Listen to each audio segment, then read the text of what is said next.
Have you ever left the doctor's office feeling dismissed or rushed into a decision that just didn't feel right, but you weren't confident enough to speak up about it and advocate for yourself? Well, if you want a different outcome next time, this video is for you. Well, today I'm going to share some hard-earned wisdom in the form of a 3-phase game plan that I use to advocate for myself and my family in any medical setting, even when I'm met with resistance. I want to show you how to trust and honor your body's wisdom, how to prepare before you even walk into the office, and how to stop second-guessing yourself before, during, and after your appointment. Ready? Let's go.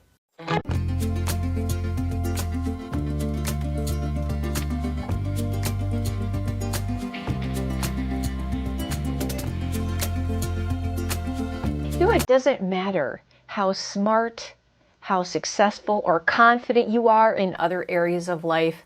There's something about stepping into a clinical setting where you just feel more vulnerable. First off, you might not be feeling well. You just want to get back to normal quickly, and that urgency can cloud your decision making. Second, there's the uncertainty. Like, what's wrong? How long is this going to last? How serious is it? Will I need to take time off of work? Will this change my life? You just don't know the outcome yet. And that unknown can feel very unsettling. Don't get me started on the whole menopause, perimenopause, hot mess season of life that can linger for years, where the establishment is often misdiagnosing or flat out just dismissing your symptoms. Women get told it's all in your head or it's just stress when they show up with chronic fatigue or brain fog or heart palpitations or unexplained changes, when in reality these are common midlife health concerns that deserve real answers. Third, if you've been influenced by good girl conditioning, trusting others over yourself, avoiding questioning authority, that power dynamic hits hard. You're at the mercy of the medical establishment. And because you're not the expert, you may just go along with whatever you're told. After all, you don't want to be the difficult one, the witch, or the fool who thinks that she knows better than the experts. And finally, the environment is time-pressured and rushed. According to the CDC, the average doctor appointment today is 20 minutes or less. Even the most accomplished women can walk out feeling dismissed and unheard. This is why we need to talk about how to prepare, how to speak up, and how to trust your body's wisdom. Hey, I'm Jen Silbert, founder of Good Girl Gone Bold, where I help people-pleasing good girls ditch the old scripts and replace them with new ones that build bold identities. And today we're continuing this series I started on confident decision making, because second guessing, hesitation, and mental spirals are costing us way too much time, energy, and power. Decision making as a self-mastery skill set can absolutely be learned, and it's not a character flaw that holds us back. If you're stepping into your next level of authority or leadership, then you have to master the skill of decision making. Now, on this channel, we talk particularly about how good girls who have been raised to abdicate their own authority, not trusting themselves, that results in people-pleasing behaviors, holds women back, and outsources their hard-earned wisdom. And in the medical establishment, that combination of good girl conditioning and authority bias is going to result in default compliance when you are in that space. So even if you can negotiate a deal in the boardroom, in the exam room, under pressure, feeling vulnerable, you might find yourself nodding along to something that you don't really agree with. Hey, but newsflash, doctors, nurses, clinicians, they're humans too. And they're also conditioned. Think about it. By institutional training, by pharmaceutical incentives, and by time pressure. Let's look at what happens when you don't speak up. What does that end up looking like? Well, you might be rushed into an outcome, into a prescription that you don't feel very comfortable with. It might result in a misdiagnosis because your symptoms didn't really fit the textbook example. but there wasn't enough time to really personalize the results for you.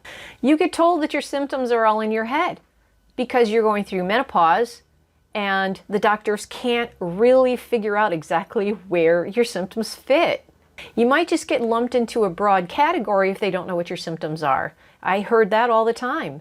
How many women do you know have been, maybe it's you, been diagnosed with something like fibromyalgia or chronic fatigue because they just couldn't find another place to categorize your symptoms?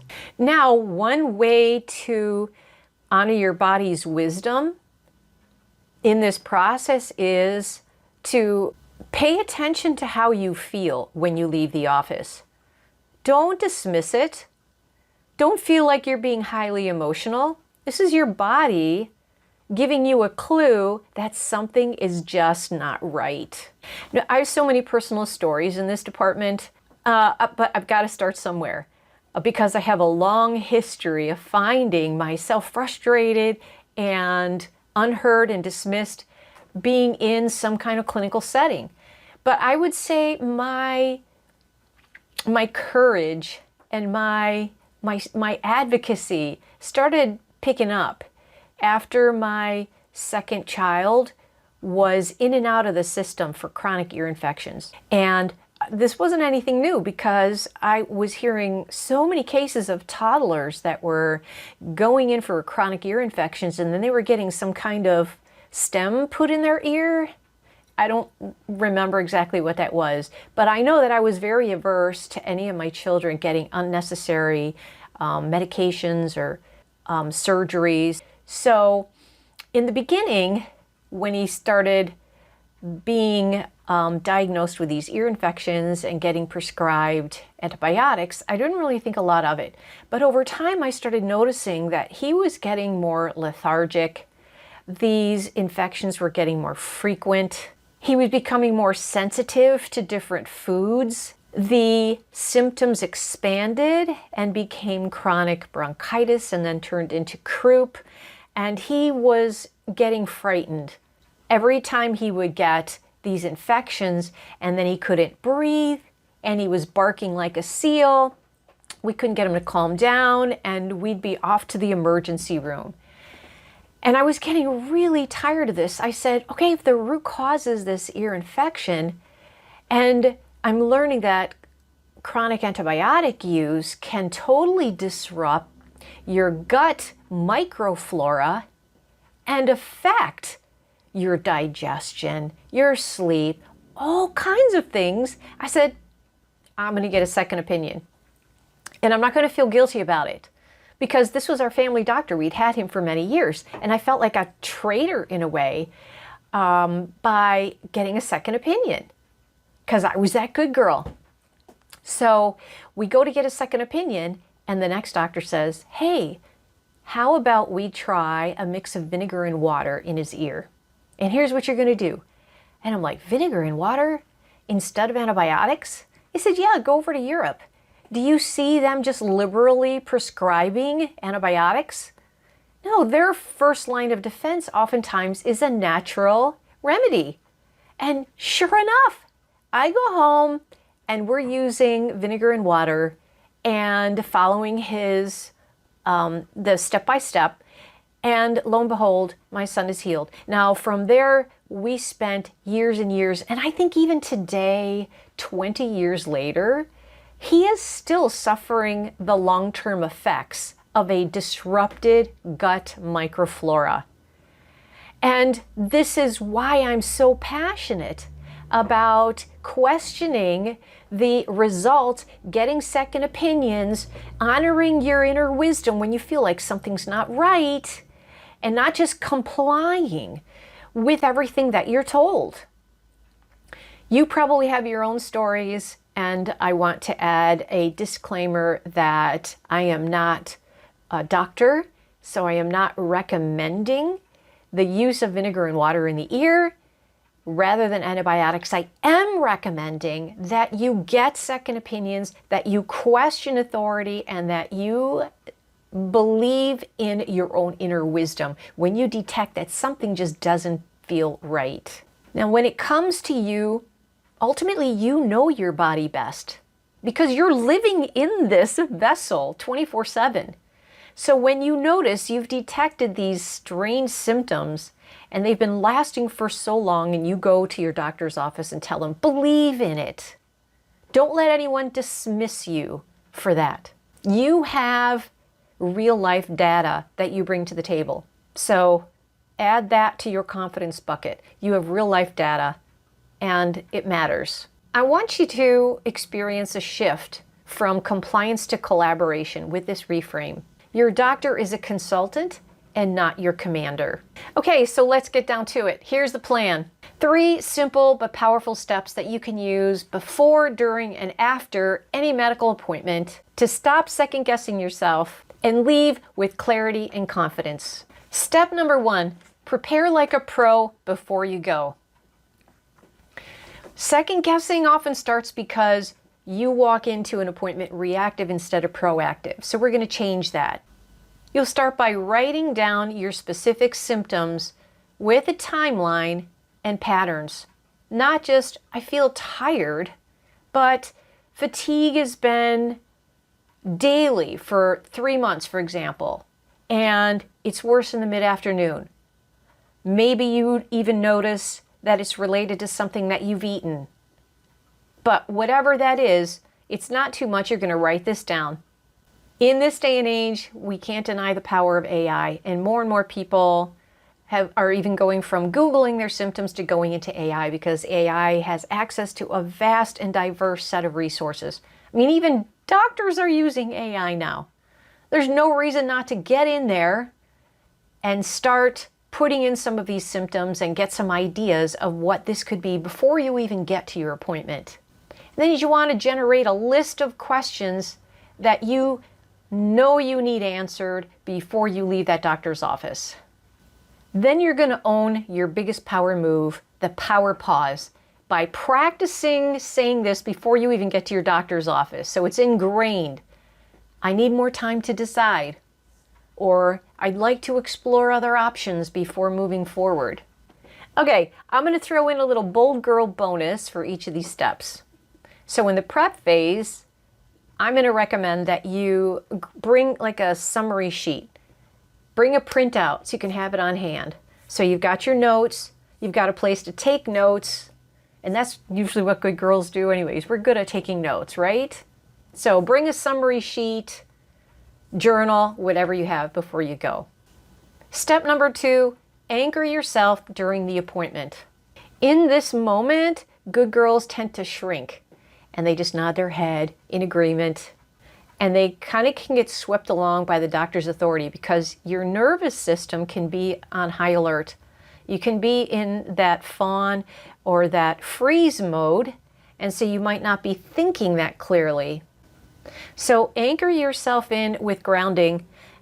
When I was going through chemotherapy, I had a lovely friend who had been there before me, and she came along with me to take notes because she knew that in the moment it felt overwhelming, that you were sitting in some fear and you might not be really hearing all of the notes. So she actually brought somebody else with her.